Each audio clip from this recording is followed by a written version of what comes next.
Hello everyone, welcome to day 6 of the Advent Regeneration. Today we're reaching the Tom Baker era in the form of robot.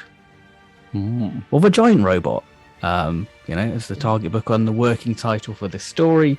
Once again, I am joined with Luke. Yes, hello everyone. And as we get to this story in chronological order, we have a lot of changes going on behind the scenes. We've sort of gone into a lot of this with Planet of Spiders, so it will be quite brief. But obviously, John Pertwee has already left by this point, and Barry Letts is also on his way out. This is his last story as producer, although he does come back towards the end of Tom Baker's era as executive producer, doesn't he? Which we'll see when we get to Logopolis. To help guide John Nathan Turner, yeah. Yeah. I suppose Philip Hinchcliffe is sort of probably hanging around in the background at this point. I guess he's shadowing, isn't he? Yeah.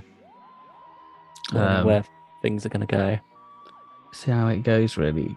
Again, I think it's quite interesting how both these producers have a different way of working, really. That their ethoses and tone are completely different, which I guess matches Robot very well in a way. Yeah, Robot feels like a odyssey in Who history, doesn't it? Because it's very much in its own little bubble when it comes to the Fourth Doctor, because things change pretty quickly when you get to Ark in Space. Yeah, and it's interesting, really, because you think Hinchcliffe would have had a slighter hand of choosing Tom, the Doctor he wanted. But no, I don't think he didn't, though, did he? No, Tom was all cast Barry. all down to Barry. I mean, he'd been looking for a new Doctor for a while. Like, we had a couple of suggestions. There's that guy who's the villain in Horns of Nimon, wasn't there, who came close, but didn't want to commit to the 2 or 3 years that it might have been. He was like, if an interesting role comes up in the theatre or something, I want to go do that. I don't want to be tied down by Doctor Who. But apparently, Bolton Mackay was one of the ones from Porridge. Considered. Yeah. Who, I mean, and Silurians I think he'd be a good Doctor, but I don't think he'd have worked as the Fourth Doctor following on from John. I think he's a bit too similar to John. I can see that. Like especially both sort of like more comedy actors going into the serious role and such, and like somewhat in looks as well, I feel. I have a feeling he'd be a bit Peter Cushing-y in a way. Yeah, I can see that. I don't know why. I just feel like there's be something quite Peter Cushing-y about his Doctor. Bit doddery. But instead, I think it was Sid Sutton who recommended Tom Baker. Yeah, the famous story of they all went in a black cab to see the cinema, which is just across the road. It's interesting looking at Tom because he had quite a big sort of flirtation with movies, really, like Sinbad. I think he was in like a Hammer horror, or I think Amicus, isn't it? I think that's what it was called. Like he played like this painter or artist within it. Yeah. But that obviously wasn't quite taking off for him too much because he was still there working on the building site. And I mean, even I think during Robots still, he was on that construction site. Yeah, because he got cast, didn't he? And then he had to keep it stum for a week. And then he got like the photo call in the morning, and then the paper was printed, and then he had that big photo shoot on the building site, didn't he? Yeah, and I think he went back just to continue working there as well. And they were like shocked that he's still. I think you're Doctor Who now, aren't you? You've got to go do that. And he said, "No, I've still got this job to finish off first, I suppose." Yeah, got to make the tea for you lads. Yeah, and I think he said he took him like on a night out to the pub, didn't he? That sounds very Tom. Yeah, that's very much it. It's like that article where it's like a day in Tom Baker's life. It's just like, I'm in the pub in Soho. He's like got a load of gin and tonic in him, hasn't he? Yeah, it's great, I think like had wine bars started to take over by that point. They sort of become the in thing. I guess so. I guess. Yeah, I guess yuppie movement and stuff. Yeah, I think for Tom, I guess it was the social aspect, really. And I think Yeah. he He could loved have, being out there being adored. yeah, and I think he could be quite frivolous after, being quite on the sort of realm of poverty in a way, really. I think Doctor Who gave him that security and that it's sort of to say he was untouchable. Yeah, that's it, really, isn't it? And I think he I, still is that untouchable Doctor. He's the longest serving Doctor. mm, And for many is the Doctor. And for yeah, like, many embodied the character. and I think he said like he just played himself, really, didn't he, with it?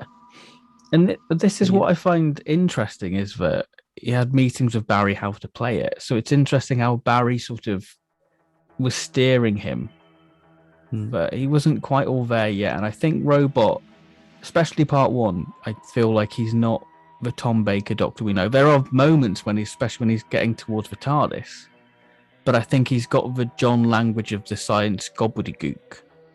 What Yeah. isn't Tom's Doctor? Mm. But I think Terence himself said that he based it on just personality of Tom himself after meeting him. And I think he was midway through writing Robot at that point, so maybe part one was pretty much secured, so he couldn't quite go back and change too much of that. And a lot of it is just post regeneration trauma. You sort of just get away with that excuse, don't you? Yeah. But he said like he wrote it quite eccentric, quite over the top, and then thought, they could just tone that down as things go on if they want to. But if anything, it probably ended up going the other way eventually, particularly when you get into the Graham Williams years.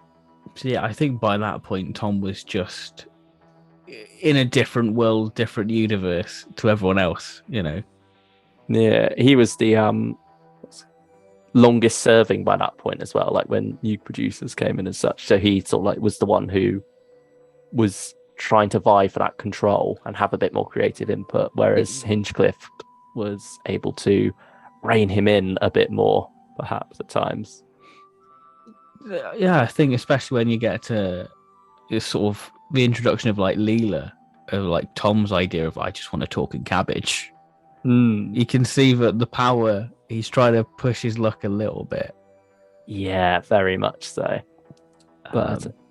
But here he's just happy to be there at the start, and I think that joy is infectious in this opening story from Tom. Absolutely. Yeah, but I suppose, speaking of Terence Dicks himself, he had recently departed as script editor, but made up a new tradition in the BBC where, the outgoing script editor gets to pen the next story after that. So Robert Holmes, who had been friends with Terence for a good while now, probably since the Crotons, where he got him on board there with that script, he let him pen this story. And he gave him the idea of doing it a robot, and I think making it King Kong homage as well. Yeah, I believe that this, I'm just thinking off the top of my head, begins like that trend of homages. The Hinchcliffe era is very well regarded in sort of ripping stuff. And I think Doctor Who's always been a show about magpieing other things and putting a Doctor Who spin on it.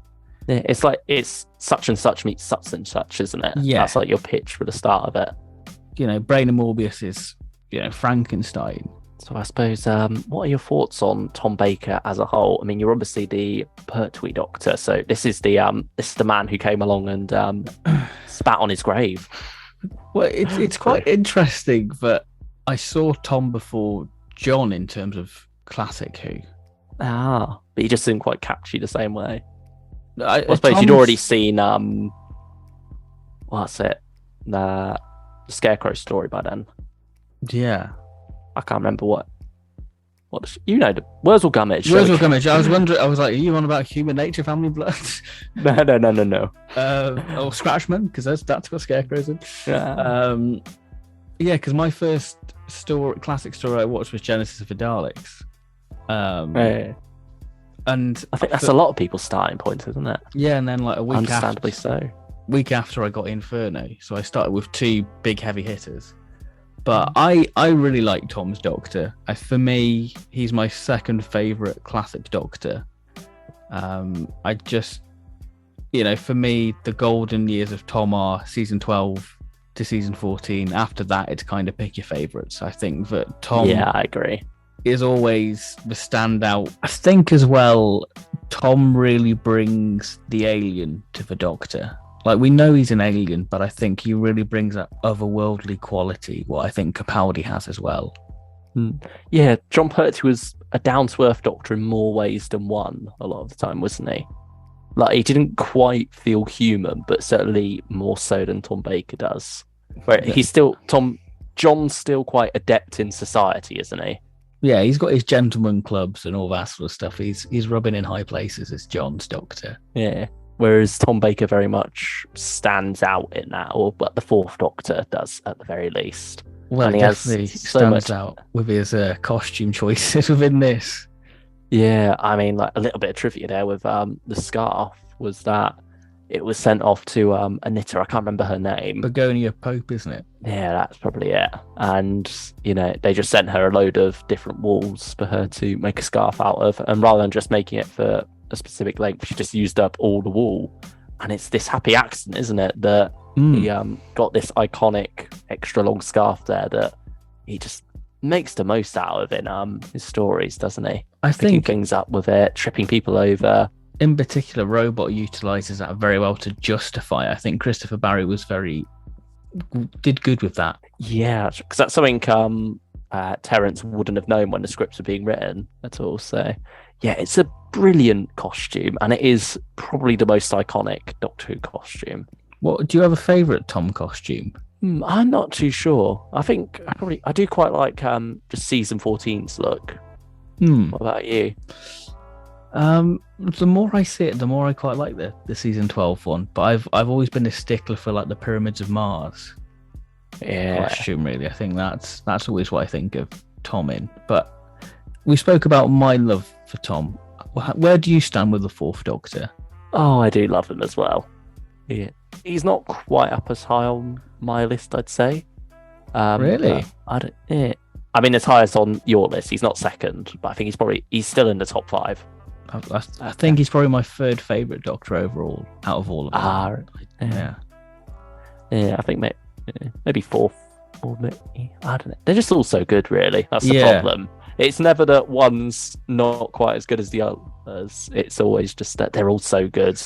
And so it's very hard to rank them all, especially once you get past like the top 2, it always gets a bit more tricky there. Like there's always the ones that are that mean a lot to you personally for different reasons. And I think that's the thing with me. Tom doesn't quite have a personal connection at all. Unlike say like Christopher Eccleston for being the first, or John Pertwee for being the first classic Doctor and such. But he's still great. He was born to play the part more so than most other actors, if not all of them, really. And just straight from the word go, he is the Doctor unrecognizably. Recognizably. Yeah. I'm tripping over my words a bit there, but yeah, he is wonderful in the role. So I suppose, should we dive into a bit more trivia on Robot here? Yes, this was all done on videotape because Barry Letts has learnt his lesson from Invasion of the Dinosaurs, because all the location stuff for that was all done on film, and obviously the dinosaur models would have been done in studio, and obviously they don't quite blend together, so that's why when you get the giant robot, you have it not being as glaringly obviously in sort of the quality change within it. Yeah, so it's the first story done on outside broadcast, isn't it? And so it's sort of funny how that works, the transition from era to era, because Spearhead from Space was all done on film, and now we've got a story all done on video. You mentioned Spearhead. Yeah. I feel like the location used for like Think Tank is Spearhead again. It is the same location. It's Wood Norton. Yeah, because I recognised the wall Sarah climbed over. I was like, that's where Briggan, our good old sergeant character, were with the nesting sphere. Yeah, Captain Monroe. Yeah, it's the same wall. Yeah, and I think like the house as well, it maybe like be like the back of it. They use like a different side of it from what they use for the hospital. Yeah. But yeah, it's certainly it is like that same place they filmed that, which is funny how like we're starting two eras there. Really, we've come back, but partly because it feels very different at the same time. Like even those bits that you do recognize, it's shot differently enough because you couldn't really see that there was that road leading up to it on the other side of the wall in Spearhead because the camera's slightly lower and more to the side, so like it could just be a massive drop off there for all we know. Yeah, It's funny how just like the positioning of a camera can really change things, and also it not being shot on film I think has an effect too. yeah. You definitely notice it because I watched the Blu-ray version of it. And I was like, oh, you can definitely tell it's all done on video. Yeah, and I mean then that led to Sontaran Experiment also using outside broadcasts, and that's all done on location completely. So we could have had something like Spearhead there, but sadly not. That's a shame because I think that story would have looked very nice. Yeah, that desolateness of Dartmoor there. Yeah. But yeah, back to Robot now. This is the first story to introduce a companion since The Wheel in Space that is not written by Robert Holmes, because he introduced all the Pertwee companions. He wrote Spearhead, Terror of the Autons, and Time Warrior. Which I find so mental. Yeah. Because you don't think about it really at all. It just shows what a staple Bob Holmes was. Yeah. You also don't quite see this as a companion introduction story for Harry, because it's not like there is a support character then gets dragged along into the TARDIS at the end. Like this is much more about Tom Baker making his debut, really. Or is he introducing Planet of the Spiders Part 1? Yeah, how pedantic do you want to be, you know? He's got a mention there, certainly. Yeah. But yeah, these two, they were filmed back to back as well. This was part of season 11's production block, similar to how Time Warrior was part of season 10's production block, and Carnival of Monsters was part of season 9's production block. So like he would have had a bit of a break after this, old Tom, after starting off. But yeah, was held back for season 12. And this is the last story to feature Bessie until the Five Doctors, which is quite mental, really, because Bessie was like a main staple of the Pertwee years, and it feels odd Tom using Bessie. I feel like no, it's wrong. Get out. It's not your car. Yeah, you have like that corgi toy, don't you? Yeah, the corgi model. Yeah, where they put Tom in there instead of John, and it just feels, and isn't it season 18 Tom as well? Yeah, so it's just even more bizarre. Even more. Yeah, it's funny though, it's weird look. And I think that gives you a weird perception of Classic Who when you're growing up. You haven't seen much of it yet. You haven't you don't quite have the brain capacity to remember all these things in order and such, and have like the fan brain that we now have on it. And so it gives you this odd idea about Classic Who. Similar to School Reunion, how you've got K9 and Sarah there, and it makes you think, oh, K9 must have been introduced with Sarah on TV, but no, didn't come along until Leela was the companion, and then it's through K9 and Company that Sarah got K9. It's weird how sort of the memory cheats in a way. I sort of miss that discovery of Classic Who. Yeah, it felt so much bigger and so much smaller at the same time. Like everything felt like it belonged together. Yeah. Whereas now when you look at it, you can see much more how distinct the different eras are. You can tell much more that some of these stories are produced like 20 years apart. Whereas back then it's just like, oh, it's all just Classic Who. It's all just Doctor Who, really. It's just how we saw things. Truly wonderful the mind of a child is, if we're going to cross over into Star Wars and quote that instead. Any more trivia before we get in trouble for referencing another sci-fi? Yeah, we're crossing our streams, aren't we, a bit there? No, I don't think I've got any more. Have you? We didn't see the TARDIS interior at all for the whole season, do we? For this, we don't see it until Planet of Evil. Yeah, I think the last time before this was Death to the Daleks. Yeah, and now it doesn't make an appearance again until I find odd because you think Harry would have got a nice little. This is the TARDIS console. Oh, I say. But no, we just sort of jump in straight away with him popping out of it in Ark in Space and being shocked that they've moved. And then we have Brigadier's middle name, Gordon. Yeah, first mention of that. Yeah, and I'm sorry, going back to Bessie, we say it feels wrong to have Tom in that, but John would never have let him anywhere near the Whomobile. When he took off from set, he took that with him. Oh, yeah. That was his little baby he made. So Yeah. he was gonna cash that in. He was to Mm. use for public appearances. Yeah, understandable. Um, so yeah, I suppose like the Human Bill, shall we fly off into the synopsis now? Yes. So we kickstart from where Planet of Spiders left off. We get a nice little recap of the regeneration. First recap. There we go, a bit of Yeah, trivia of there we go. Regeneration. There's a bit more trivia for you. Mm. So that happens. We get a nice scene of Benton going, "Oh, is that the Doctor? He's changed again." Harry takes him off to the medical area, and while this happens, we get the perspective of these claws of the K1 robot, this mysterious robot, breaking into this institute, getting these, I guess, blueprints for what is later described as the disintegrator gun. Yeah, it's like a brown envelope with top secret written on it. I have to laugh at that. Yeah. But there's a nice little charm about it's top secret, so we got to put it. Yeah, it gives you a bit of joy. Yeah, it just makes you think. Yeah, you're not fooling anyone with that. So while that goes on, we have Sarah. I think this is when she sort of asks Brigadier, "I'd like to go to this place called Think Tank. It's where all the journalists goes if they're lucky to learn about science." And this is the thing. What's quite interesting about Robot is that it feels very Rose in a way, but it's done through Sarah's perspective. This is very much Sarah's story in a way between her and the robot.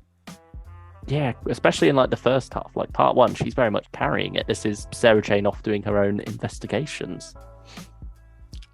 So and I think you can see from that why she was eventually given two spin-offs really, because I mean K9 and Company.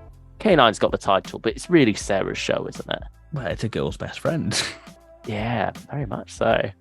And so, yeah, you could see why it's not only right place at right time, because she was like the companion when the show was at its height, but also she was treated quite well in a lot of the stories and did get to do a lot of these things like leading these investigations. I think this is her best going rogue a bit sometimes. Yeah, I'd agree there.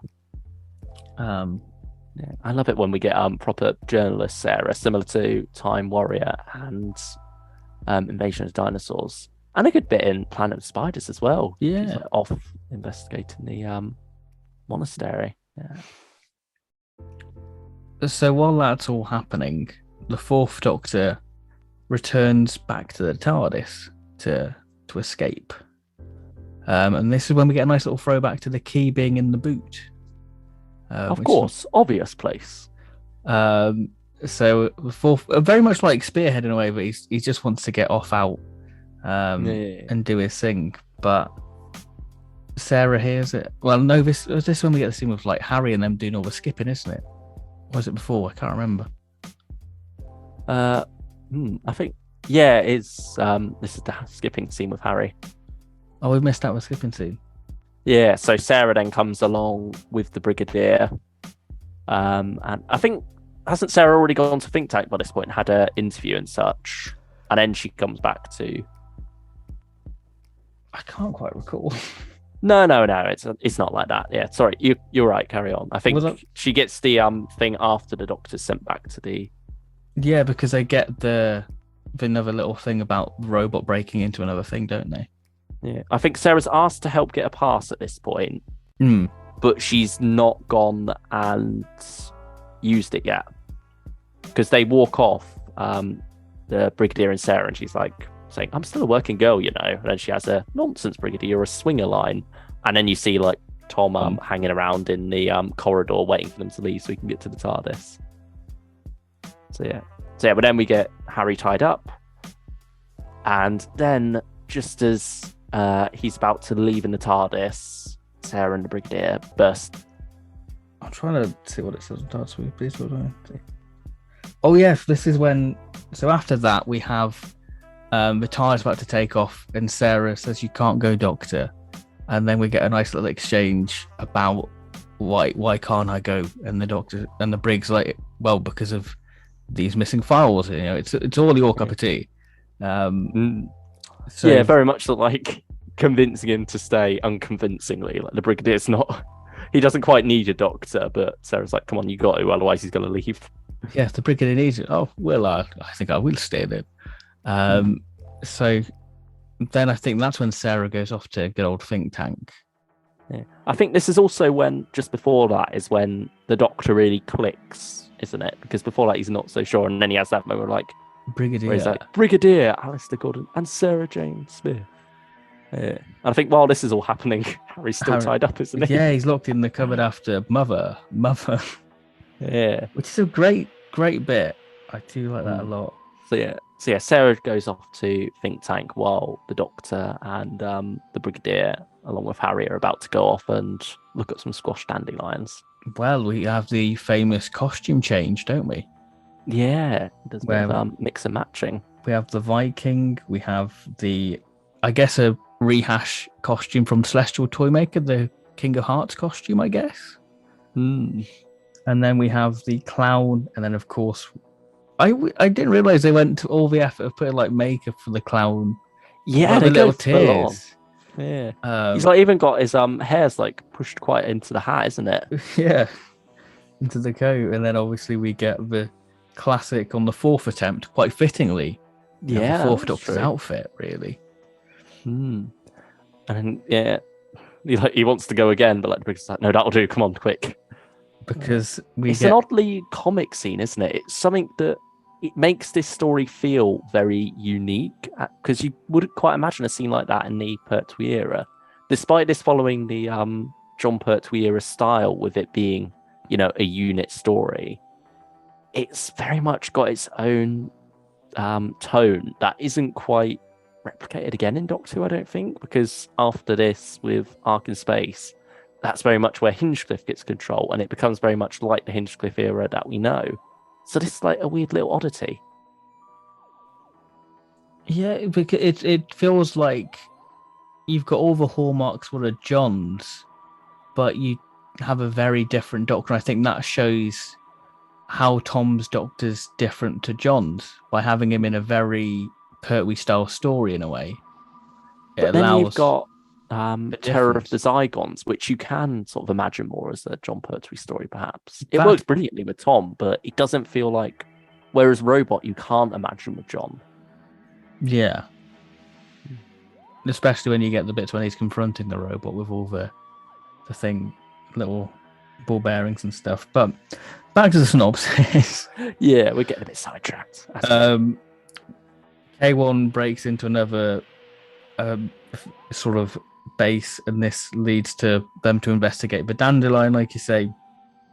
And this is when we get the reveal that it's about a disintegrator ray. So while that happens, we have Sarah visiting Think Tank, where she is introduced to Director Hilda Winters. And you have a nice little feminism backfiring moment there, don't you? Where Sarah assumes that Jellicoe, Winter's assistant, is actually the head of Think Tank, but really it's Winters. I think she says, I didn't expect male chauvinism from you, Miss Smith. Yeah. And I think it goes to show that, we all have our flaws, I suppose, even Sarah. Yeah. We all have steps we can take within ourselves to improve. So she's having this rather lovely tour, and she realizes that Professor Kettlewell has been dismissed for his rather outlandish sort of robotics sort of methods, really. I think, didn't he leave? Yeah, he just chose to leave because they were all a bit too much for him. Yeah, I think. Yeah, he wanted to do.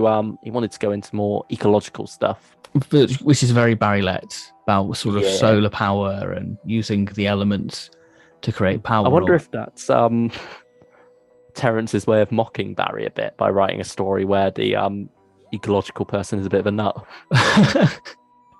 Is Kettlewell secretly based off of Barry?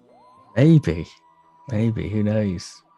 But Sarah notices this sign that it says no admittance, and Sarah, being the journalist that she is, barges in, and it is obviously Professor Kettlewell's workshop where the robot is, but she notices there's some oil on the floor, as they're told that the robot was dismantled. So Sarah's quickly made to leave that area. So while that is happening, we have the Brigadier making setup base for where the robot's going to strike next. So he's got all the armed guards all around this place, but he didn't think to think down below. So we have the robot tunneling down to steal the files, and that's how that all ends. So sadly, the Brigadier thought he got all his eggs in one basket, like the Time Warrior, but obviously not. Yeah, it wasn't impregnable after all, like the Titanic, which wasn't unsinkable. So we have Sarah going to see Professor Kettlewell to see if there is any ring of truth about what happened to his robot. Turns out all's not what it seems, so Sarah goes back to Think Tank, back to Professor Kettlewell's laboratory workshop, and is greeted with the giant robot. And yeah, there we go. Cut to the end of our first episode of the Fourth Doctor. And that's might be another fun bit of trivia, actually, because there's that ladder in the background of Kettlewell's workshop, isn't there?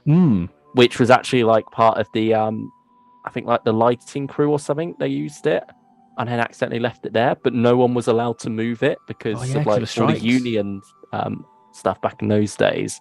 Like you weren't allowed to do a job that was technically someone else's. And so they would get very upset about that. So they had to leave it in there and just make it part of the set. So part 2, we kick off with Sarah confronted by the robot. She runs out and is greeted by Miss Winters and Jellicoe.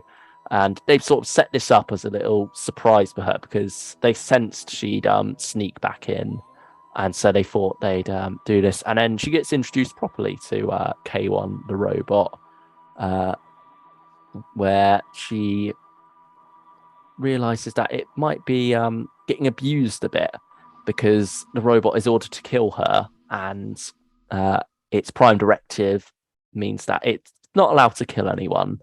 It's going a bit Isaac Asimov there, aren't we, with the laws of robotics, which would then play heavily in Robots of Death 2 seasons later.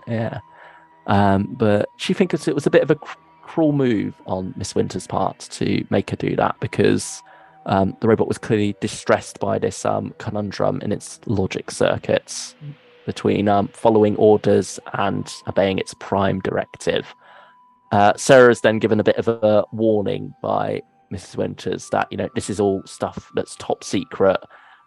You don't tell anyone about this. I won't tell anyone how you found out about this by breaking into a government facility. And so they leave on cold terms, shall we say. And she goes back to unit and tells her story. The Doctor, meanwhile, is trying to work out what could have broken into this facility when Sarah walks in saying, a giant robot over 7 foot tall. And so there you go. You get your answer there. And the Doctor and the Brigadier sort of deduce from this that Think Tank would be a likely source of the robberies because, the only people who would want this otherwise would want to steal the plans, wouldn't need to steal the equipment because it'd be like foreign powers who are after it. And the robot now has its next assignment. It's got to kill this government person and break into his safe to get the nuclear launch codes. Because as the Brigadier says, naturally Great Britain was the only country that could be trusted with this, to which the Fourth Doctor brilliantly responds, well, of course, the rest were all foreigners. Very tongue-in-cheek. It's very true of the Pertwee era as well, isn't it? Like when you have lines early on, like in Claus Vaxos, where the Third Doctor's raving about English for the English. Good heavens, man! It's nice to see that the Doctor hasn't lost that touch, really. And so, while this is all going on, they all decide to take a visit to Kettlewell himself and ask him about the robot. It takes a little bit for Kettlewell to warm to them, really.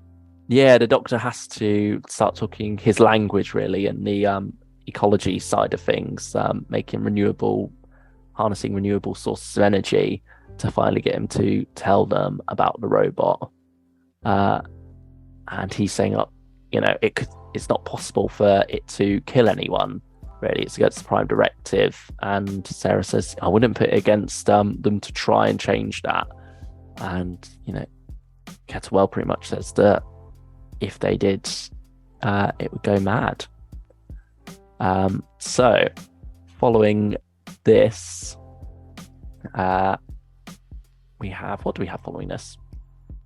Oh, we have Harry sent in to spy on Think Tank because the Brigadier doesn't quite have enough evidence yet to go and raid Think Tank. And if he tried to kick up the fuss to do so, there'd be enough time for the Think Tank lot to hide all the evidence. And so they get an inside man instead, as Harry gets his chance to be a real James Bond and go in there as a medical agent, really, isn't he? Set to check up on them from the government.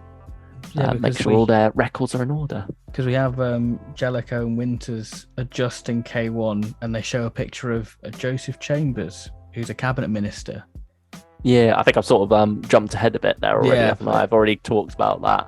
Which links back to the Prime Directive, really. But they get him to get K1 to kill a human, so it's already starting to put wheels in motion, but K1's being a bit abused. Yeah. And so after this, the Doctor then gets a phone call from Kettlewell to go back and have a look there, doesn't he? Because K1 goes back home, doesn't he, after killing after killing Chambers, So he tells the Doctor that K1's with him, but just after he gets off the phone, Jellicoe and Miss Winters burst through the door. And so by the time the Doctor arrives, Kettlewell's gone, and it's all looking a bit fishy.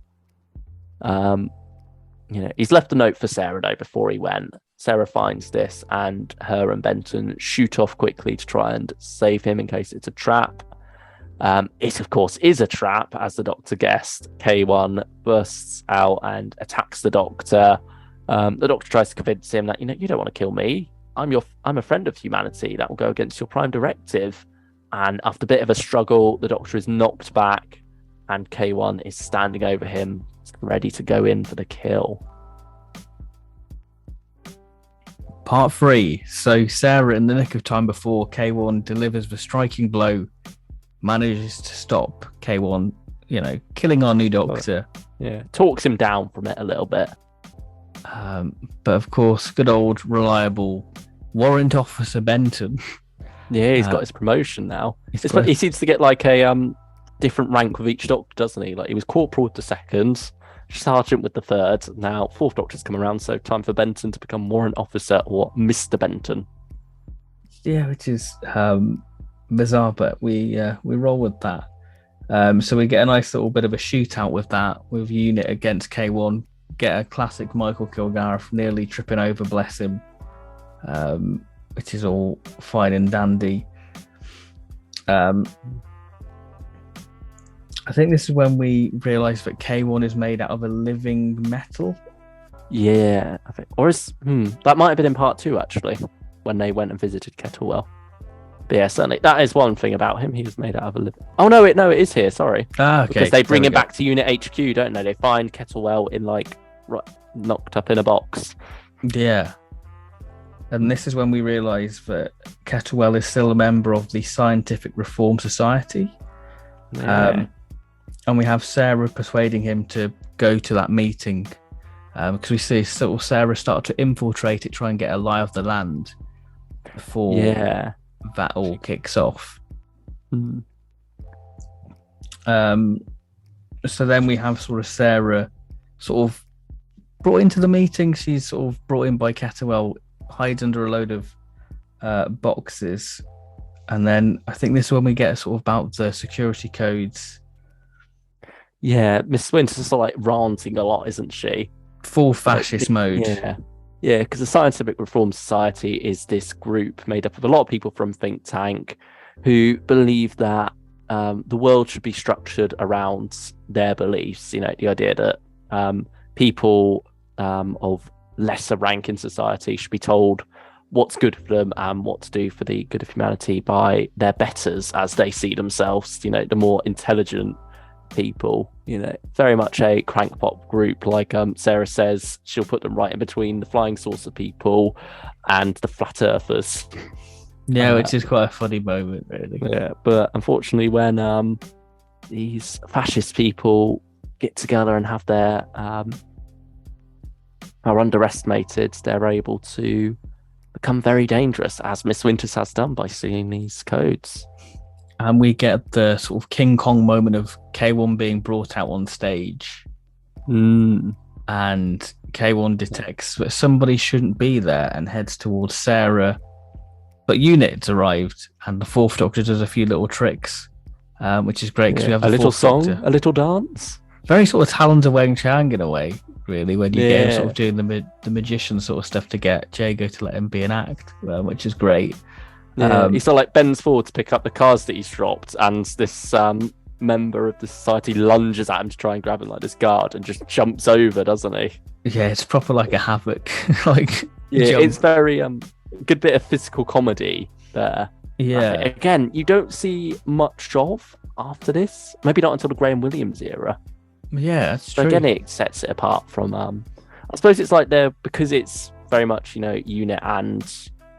But with the Fourth Doctor, it's still like Barry Letts and Terrance Dicks. They're writing it as an action scene as if they were doing the Third Doctor. But because it's Tom, they're doing it in a different way. For comedy, yeah.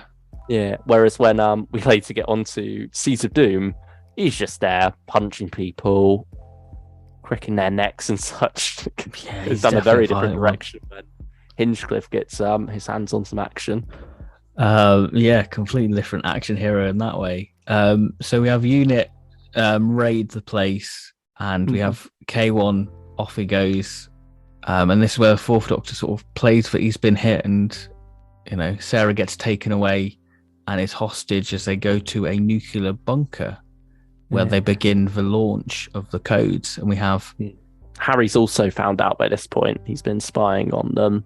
You don't really get to see that much of him doing it though. No, I think he only reports the think tank lot all packing up to go somewhere, but then as he's doing that, he gets knocked out by Jellicoe, and they take him as a hostage. Yeah, lock him up alongside Sarah.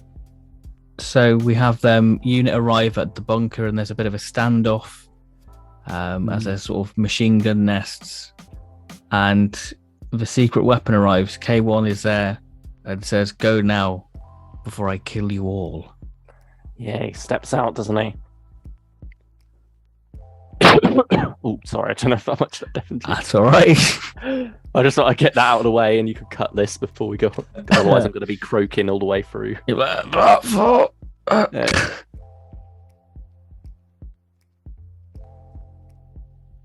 So they are ready to fire the codes inside the bunker. The countdown is on, and it's a race against time for the Brigadier to try and break into the think tank bunker. But Sarah and Harry have been able to escape their bonds, haven't they? And so they sneak forwards and break into the command center. They try to convince Kettlewell to stop the countdown, but I don't think he quite knows how, or does he pause it? I think he tries to stop it, but they force him, don't they, to carry it on? Yeah. Well, they break out for. He's been having itchy feet about this whole thing. He doesn't quite want to follow through with it, but Miss Winters convinces him before this. She then goes off to check the stores, and that's when Sarah and Harry have broken out. They come along, and together they go outside to try and let Unit in, and he tries to convince K1 to go against the orders of Miss Winters because she's an evil woman. But K1's just more and more confused by this because his circus has been messed about with. He's going a bit mad, and he accidentally ends up killing his creator when he stands in between. Yeah, I have killed my creator. So he collapses a bit there, and so this gives the Brigadier a chance to storm the place with his troops, and they try to convince Miss Winters to stop the countdown, but she's refusing to do it. So instead, the Fourth Doctor quickly has a go at it, says a wonderful line about how computers are just very stupid, well, very intelligent idiots, isn't it? Yeah. Or stupid geniuses along those lines. Like, as soon as you've told them to do something, they will try to do it. It's sort of like a nice commentary in the episode as a whole with K1 himself. But he stops it as it just reaches 2 seconds to go before the launch. So everything is wrapped up there. It's all neat, and the episode is about to end, isn't it? Or is it? Because we've still got about 15 minutes left of runtime on this one. So even though the main enemy is mopped up, units doing its cleanup operation. Briggs got the gun. The robots disappeared. Everyone else assumed someone else had got it, and everyone assumed that Sarah went home, which the Fourth Doctor quite blatantly points out as a bit nonsensical. So Sarah's being held back in that same little cupboard that she was in earlier with the robot, and because he's a bit confused, he wants to continue what he thought was his creator's original intent and wipe out humanity, all except for Sarah. She can live on, and he's going to build a race of robots like him instead to run the planet. But before he can do this, the launch codes are cancelled by the Brigadier, and so instead he exits along with Sarah. Meanwhile, in this time, the Doctor, realising that the robot is at large, has gone with Harry to Kettlewell's lab to create a virus that can eat through the living metal and defeat the robot, really. But while he's off doing that, the Brigadier thinks, for once we won't need the Doctor after all. He's got the laser, so he shoots it. But that backfires on the Brigadier, doesn't it? Because the robot is now the giant robot of the working and novelization's title. It grows to ginormous size in this somewhat awkward CSO shot. And then you get a little doll. Sarah runs away but trips forward, and the robot picks up a doll and walks along. So unit are fighting the giant robot now. They're forced to fall back. They can't defeat it. They're throwing their grenades at it and everything, but nothing's working. There's some nice little shots there of the rampage. Like a unit troop gets quite effectively stomped on by it, and they get thrown. Yeah, they get thrown, which is quite gruesome. But yeah, Sarah is placed up on top of a building, very, again, King Kong style. So she's up hugging a chimney, while the Fourth Doctor comes along on Bessie. You got Harry as his chauffeur, and so they drive along with this bucket of goop, this frothing bling, yeah. And he throws it on K1, and we get another oh. As he shrinks down again before being completely eaten away by the metal-eating virus. And so Sarah is a little bit upset by this, but she understands that it had to be done. Exactly. The Queen's very happy about this. She's offering the Doctor dinner with her. I suppose that's where she knows him from in Voyage of the Damned, isn't it? Yeah, yes, sir. Yeah, that's a good point. Yeah, there we go. Wow, that's a tie-in I wasn't expecting. Yeah. But yeah, so Fourth Doctor, he's ready to go off traveling again with Sarah. They're out ready to see the universe. But Harry walks in, and he's like, "Hey, what are you doing in there?" And Fourth says, "Well, I'm just off for a little trip. Do you want to come?" What, in that old police box? And upsetting the Fourth Doctor a bit there. So he wants to prove that it is really a time and space machine, so he invites Harry on board. It's a very weird companion introduction, isn't it? Like the invite on board to TARDIS. Like he's tried to convince him that he's not mad. I mean, I don't know whether Sarah's all in for this or not, is she? Because she's like gives him a doctor and a tug. But you get Harry walks on. Oh, I say. And off they go. Brigadier walks in and realizes that they're all gone. And that is it. That is Robot. Yeah, it's an interesting story, Robot, isn't it? Yeah, we mentioned a couple of times it feels like an oddity tonally, but not in a bad way. It is this wonderful little slice of Who history, really. One of the most popular Doctor's debut stories. No alien threat quite, though. It sort of goes against the grain of what the era was trying a go against, really. I Hmm. feel because when they started season 7, it was like we can't just all have mad scientists want to take over the world. Yeah. Whereas here we have quite a few mad scientists and fascists, So and a I giant feel robot. yeah, because it feels like they were probably saving this game. When can we actually play that card of mad scientist? Hmm. Um, And I suppose you kind of get it in Inferno as well. hmm. And I'm sure there's some other story. I mean, is the Master technically a mad scientist? Does he sometimes fall into that category? Yeah, that is a good point. Yeah, that is a Yeah. good Like point. Mind of Evil, I'd say, is sort of a mad scientist story of sorts.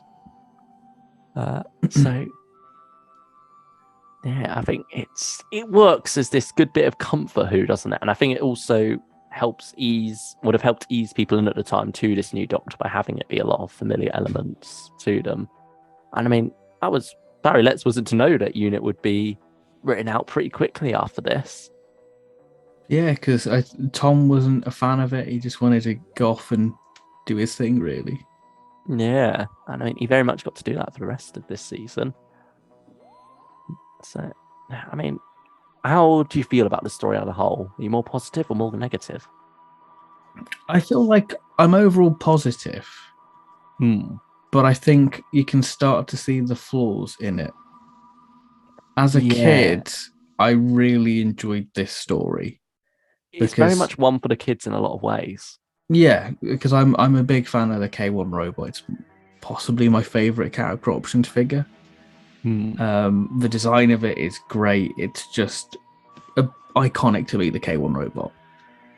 So I enjoy that aspect of it, but I think when you get to sort of the middle of part 3, it sort of grinds to a halt for me and it just plods along. Ah, really? I I think think, it still keeps going quite well on it's almost B movie charm, isn't it? yeah, Hmm. I, I do feel like it gets a bit confused with Kettlewell though. yeah, with his Like I think motives, really. yeah, like with him being part of this group, but it's unclear like when he joined. Like, was he working with them the whole time? And if so, why Yeah, was he telling Sarah all these things? And why did they like burst in on him and then lock him up? Because it's very obvious that he was telling the Doctor about that. So presumably it must have been at that point where they convinced him to join up again, and then he tricked Sarah, and they said, "Oh, we'll leave you locked up in here." Um, so that you can trick them. But yeah, that does feel a bit contrived, I suppose. And it's similar to what we get with quite a few Jodie Whittaker stories, sadly, where you have a twist for the sake of a twist that isn't very well set up before that. And like I when you guess examine it, the motives, it does sort of fall apart a little bit. you can easily miss it, can't you? That little snag, that twist. Hmm. Yeah, because he Um, very quickly defects back again. yeah, so it's like, why are we doing it? Um, Yeah, but I suppose it's just a way to get Sarah in there. But there's like they try to make it this shock reveal where she says, "And the man who's made it all possible, Professor Kettlewell," and he's like brought out on stage, but he's already but you don't think that because you think, well, he's the man who's made the robot. You don't think he's yeah, defected in that way. Yeah. Oh, I don't know. yeah. I think that is my main snag with this story. But other than that, I do really enjoy it. I love how we get Sarah being very independent in her investigations in part 1 and bits of part 2. And even in part 3, she's sort of like, she has that tongue in cheekness like she has in Invasion of the Dinosaurs, where she's like, tell him I've gone out to play. Like, she's very much convincing Benton that, she's not a member of UNIT. They don't have any right to keep her there. So she's off to do her further investigations with Kettlewell. I mean, Um, this is one thing I quite like about Robot is that we see Unit at night, hmm. but we don't really see sort of a Doctor working late at night. It's all happening sort of daytime, whereas we get sort of, good night, Brigadier. I'm off to bed now. Yeah, there's like a good passage of time. I mean, I suppose you get a bit in Green Death as well, Yeah, because like there's it's at the end of part 3, isn't it? Where the brig is off to the pub to go to sleep there. Uh, but yeah, that's all like before Unit as a whole winds up. Whereas this is the Doctor sleeping on his workbench, which feels very eccentric and just very much suits the Fourth Doctor. Yeah, I think the story just allows Tom to be Tom, really. Hmm. Yeah, it's very much, it's a good playground for him to build his way through the character, and he does find it very quickly. I mean, I don't think he's there straight away. Hmm. But I think you could just dismiss that as post regeneration, though. Yeah, I mean, I think when you get to like Ark in Space, you feel like he's been playing the part for ages, but that's only a second story, Yeah, which is that one really mental. does deceive you. Right. Um, like, I enjoy it, but I think for a lot happens in those first two episodes. It just slows down a little bit, and you feel like you say, when part four it wraps up pretty much within within 10 minutes. You're like, oh, we've got another 15 minutes of this to go. Hmm. Um, Yeah. it just seems a little bit scattery for the second half for me. That's fair. I think it more or less works because the focus is always more on the robot anyway, and you do have that moral dilemma throughout with it. And Yeah, so it does feel a bit cruel in the way how the Fourth Doctor is very much celebrating killing the robot. yeah, He's sort of quite like he joyous. drives back to Unit with his like arms outstretched. He's like, "Come on, praise me! I've just defeated the enemy for you." I mean, I've got to be honest. Unit are a bit naff in it. I love Unit, but my goodness, they're a bunch of wet lettuces within this. Yeah, Uh, obviously Benton's not quite as good at commanding the troops as Yates was. Yates is gone. Benton's got his promotion, but he doesn't quite know how to command them all, sadly. they're just getting killed left, right, and center, and like the little toy tank. I'm not one to knock special effects, but even when I saw it back in 2007 when the DVD came out, I knew that was a little toy tank. Yeah, that's not the story's finest moment, really. like And I, I think I it's so easy to just not include it as well. Like it's meant to be a show of force for the robot, but yeah, it does take you out of it a bit. I like how it sort of tries to play on like the diplomatic side, like Day of the Daleks, Mind of Evil. That feels very Pertwee-esque, Hmm. but Yeah. I mean, I suppose maybe those documents, like the idea to give the nuclear codes to the United Kingdom so that they can call it off in the Cold War. Maybe that was decided during uh, those conferences that were held during Day of the Daleks and Mind of Evil. yeah, it's a weird one, Robot, because I do overall enjoy it. It's just it just becomes a little bit of a tedious one towards the second half for me. That's fair. How would you uh, rate it then? Um, I'll go. I'm torn between a 7.5 or an 8. Uh, Uh, I think I prefer it overall to 10th Planet, so I'll go 8. I'll go 8 out of 10. oh, really? I'd go 8 as well, really. Oh, okay. I Oh, thought we're you on were the gonna same go. page. I thought you were gonna go 7 for this one because you were sounding very negative.